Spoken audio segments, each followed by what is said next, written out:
Hi, Kevin at Ledoux Guitars, the Pragmatic Luthier. Today, I'm going to do a presentation for you on resawing, band resawing. I know there's a lot of videos out there on this subject, and I've watched several of them. And to tell you the truth, um, I think there's a lot of good ones. There are definitely a lot of bad ones out there. There's a lot of good ones, but I think sometimes they fail to focus on a couple of minor details, or maybe they don't bring all of the different ideas and pertinent information together. So I thought I'd give it a shot and see how I rank among the others that have already done this. The first thing I want to focus on is the bandsaw. There are certain things about your bandsaw that have to be in order for this to happen and to happen correctly. And I'm going to point them out, but I'm not going to do a demonstration on how to set your bandsaw up. We'll get around to some information on that as we go along, but still, I'm not going to get real specific about the machine. So I'm going to point you to the equipment that I'm working with and show you some of the circumstances that I pay particular attention to. Um, I resaw with this 17-inch grizzly bandsaw. It doesn't matter to me whether you saw with a Powermatic saw, a Jet, a Laguna, an old Yates American. It doesn't matter. It's all the same process as long as your saw is set up to do the work that you want it to do. So the first thing I want to turn your attention to is the bandsaw blade itself. And the first thing I want to say about this is it's all about the number of teeth per inch and the gullets in between them. The deal is very simple. As you're sawing through deep material, those gullets have to be able to collect enough of that swarf and get it through the material and throw it out the bottom to clear themselves without getting clogged up in there and jamming against the wood. And that can happen. If you don't believe that, try resawing with about a 10 tooth blade, and you'll find out in a hurry that it just does not work well at all. So you want very, very few teeth per inch. Well, how many? This blade happens to be 2 teeth per inch. Some blades offer a varying number of teeth per inch. Um, I, I guess there are probably some advantage to that, but I'm not positive what it is. Um, and I will tell you that I do not anymore use expensive blades to resaw with. It's not worth it. And I'll get down to that a little bit later. But fewer teeth per inch is the most important thing. And it's as you have fewer teeth per inch, you have space for more gullet, so you can clear that swarf. Even if you're operating a small saw, the same thing applies. This is a 93.5-inch blade, and it's made, or it was intended for resawing, but it really isn't that good at it because this one has, I think, 4 teeth per inch. I'm not positive, but I believe it is. And the gullets are very small and they don't clear very well. Even if you're only resawing the maximum of 6 inches deep that a 14-inch saw would allow you to resaw, it still does not work all that well. So fewer teeth, better results. Now I'm over here at my 14-inch bandsaw because you can see the backup bearing here much more easily than you can on that large one that I have. Uh, it's important that this is adjusted properly. And as I said, I'm not going to do a demonstration on setting up a bandsaw, but I want to hit these points so that you make sure that you do. That backup bearing is a lot more important than these side bearings when it comes to resawing. And it wants to be only a few thousandths of an inch behind that blade. Now, the way I adjust mine is very carefully. I rotate the upper wheel of the bandsaw by hand so that I get an idea of what's happening, and I watch in there because the clearance that I want is only a few thousandths of an inch. I'd say 8 or 9 thousandths of an inch is plenty.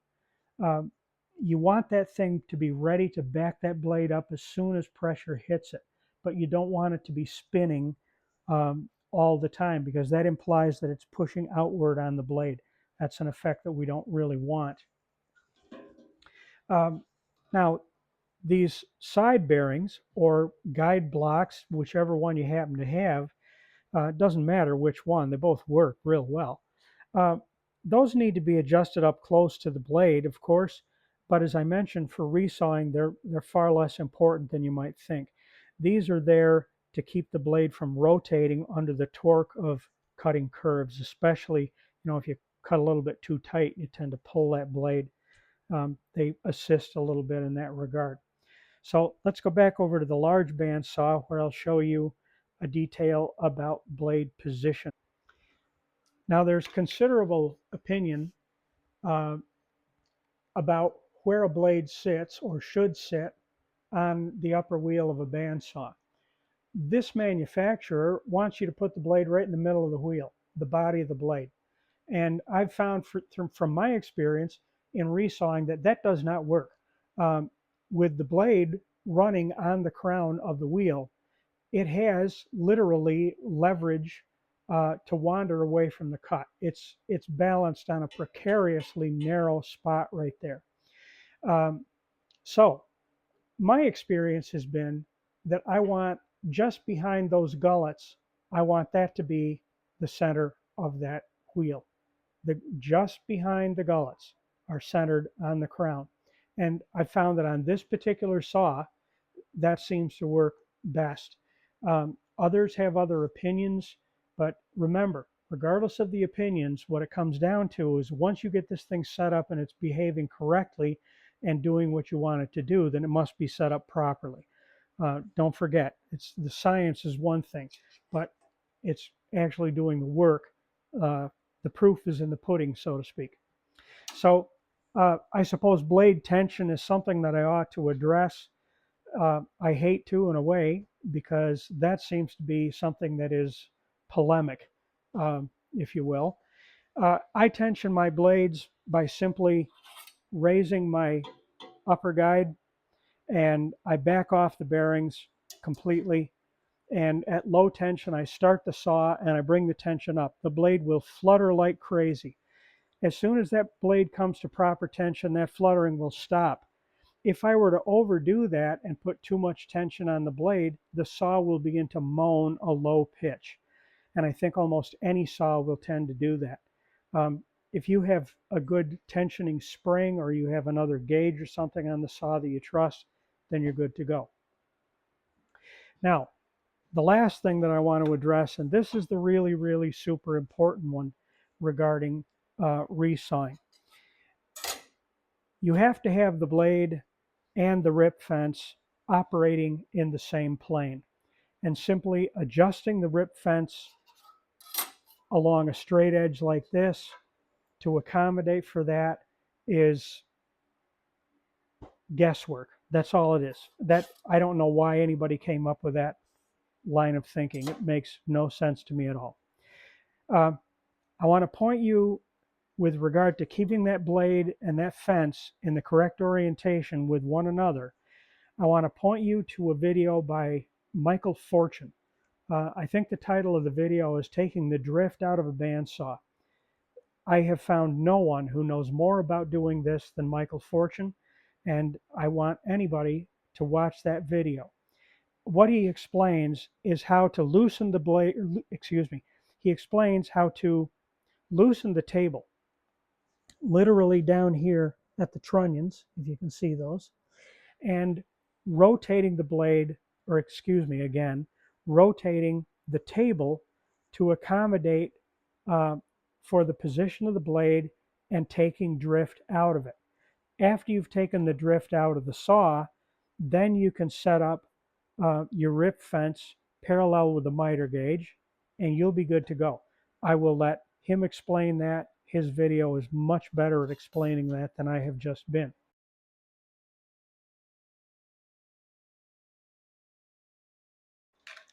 Another consideration that I want to bring up, because to me, this is just a scam perpetrated on the public.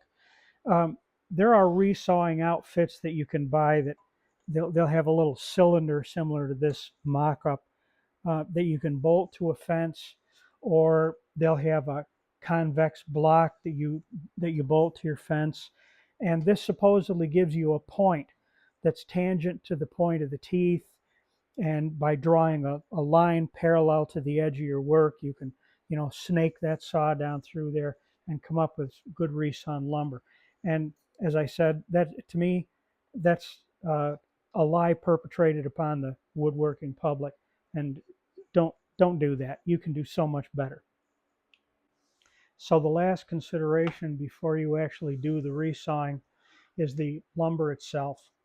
Um, I've learned an awful lot about resawing by resawing poorly and resawing, trying to get results out of lumber that won't yield it. Um, the first and foremost thing is that in order for this to work, the surface that you're guiding against that fence has got to be dead flat. If it's not flat and nicely straight, it cannot follow in a path that's perfectly parallel to that fence, and so it will force the blade to move one way or the other, and that's going to ruin your results. You need to have a nice straight edge that's square with that surface. It has to be able to travel uninterrupted, no flopping, no twisting, no moving around of any kind. That's the way you're going to get the best results.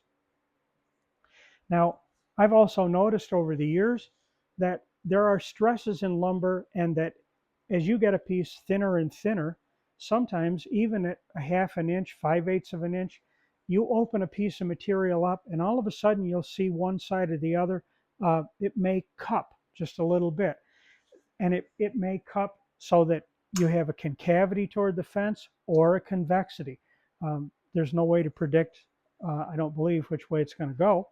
Um, but when that happens, now the material has the propensity to rock and shift its position, and you may have to stop and reflatten that surface if you can, and go again. So these are very important things to think about.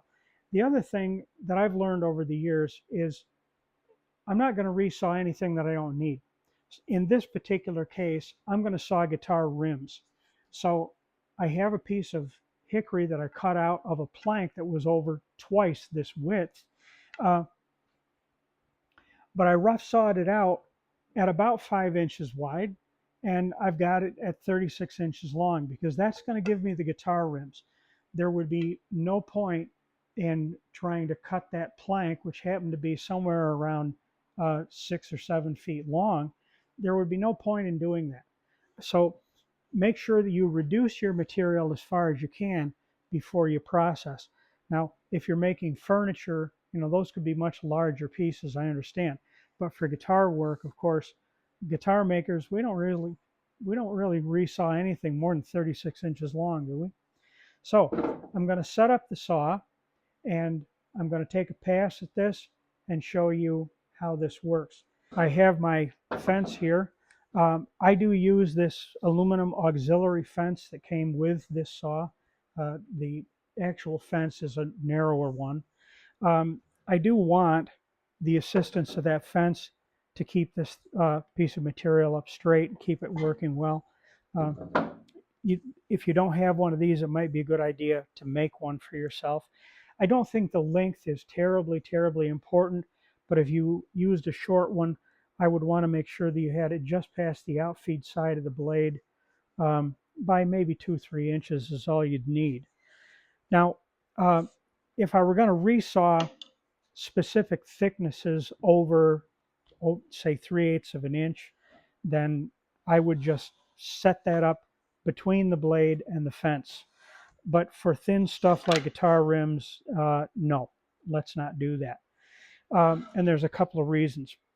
I want my material to fall off to the waste side so that I can repeat this operation over and over and then drum sand my results.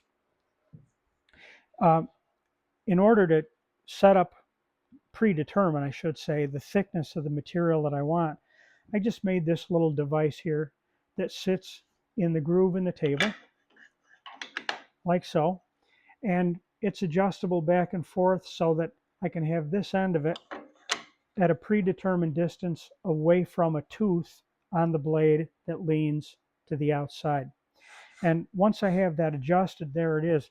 I just take my piece of material, and I'm standing it on end because it's just easier to balance it that way. And I come up against that, and then I'll remove this, and I will start my resaw process. I want my guides to be down as far as I can have them. Um, my fence is taller than my material, so I'm limited there, but I think you get the idea. So we're ready to go there. Now it's just a matter of turn this thing on and let's see what happens. And it's important to understand that you don't have to do that in a period of seconds. Take your time. Give your thought time.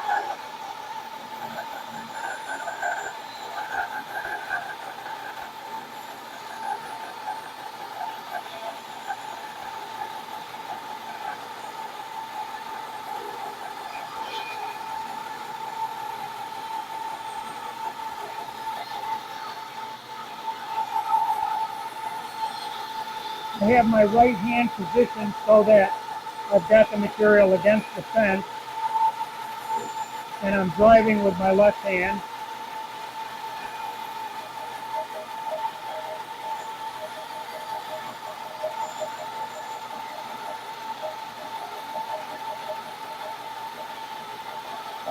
This can get frustrating, I suppose, but be patient. Give your saw all the time it needs.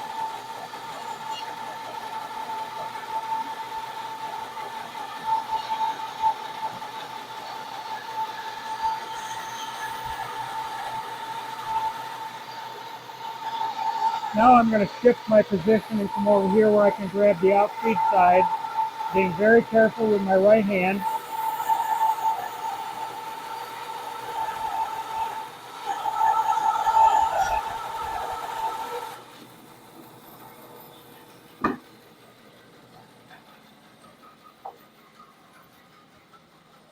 There's my first piece. Very thin, nice and consistent. So for my next pass, for the benefit of all of us guitar makers, I'm just now going to move that billet right up against that jig, and I'm going to go again. Uh, I'm going to increase this distance by a little bit because I can drum sand this down to thickness, but it's pretty close. If my next piece is going to be rough on both surfaces, so I'm going to want to back this away, making the subsequent passes a little bit thicker. Well, here you can see I have some nicely resawn hickory guitar rims. These are going to be real nice. They're perfectly quarter sawn. I like the sapwood heartwood combination. But even if I was just making door panels or matching boards for a tabletop or anything of the sort, boy, what an improvement that is. Looks real nice, doesn't it? So anyway, that's what I know about resawing. That's my experience. If you have questions, please put them in the comments and I'll try and answer them. Um, the last thing I want to talk about, however, is bandsaw blades once more. Um, the saw that I'm running, that Grizzly saw, is operating on a blade that maybe some of you would not expect. This is a, excuse me, this is a Timberwolf brand blade. Once again, not subsidized by anybody, not advertising for anybody, and not advocating anything. Just talking about my experience. So here's a Timberwolf blade at a price of many big dollars, whatever that happens to be. I've forgotten. I have also used the wood slicer blades from a company down south, whatever it is. Those are at like $60 a pop. That's for 131.5-inch blade. That's the price of those. I think these are, I don't know, $57, $58, maybe a little more. And I have this one in case I break one or in, just as a backup. The wood slicer that I mentioned, they do a wonderful job. But I don't think they hold up all that well, at least to my mind, not $60 worth. What I'm running on that 17-inch bandsaw are Lennox blades, which can be had in 3/4 inch at this length for $30 a piece or just over. Now, they do take a little bit heavier kerf out of your material, but you're not going to save too much by going with a thinner blade. That's really not a concern that I have myself. Um, those blades hold up real well. And, you know, I can have two of those for the price of this other stuff, which is real important to me. And to be very honest, I don't think these do all that great a job. I've had better luck with those $30 blades. That doesn't mean that I'd go off and buy any cheap blade that comes along. I've made that mistake too, and it doesn't pay off. For my small bandsaw especially, I've gotten caught up in this, you know, three blades from whatever it is.com, special price and all of that stuff, and that doesn't pay off either. So look for good quality blades, but uh, don't necessarily go buy the slickest, most exotic thing that comes along, because you may not really need that at all. So anyway, there you have it. This is the Pragmatic Luthier, Kevin Ledoux, thanking you again for watching my video. Uh, Please submit comments and questions if you have them. Put a like on the video if you will, and subscribe to my channel if you care to. I sure would appreciate it. Thanks again for watching, and I'll see you again soon.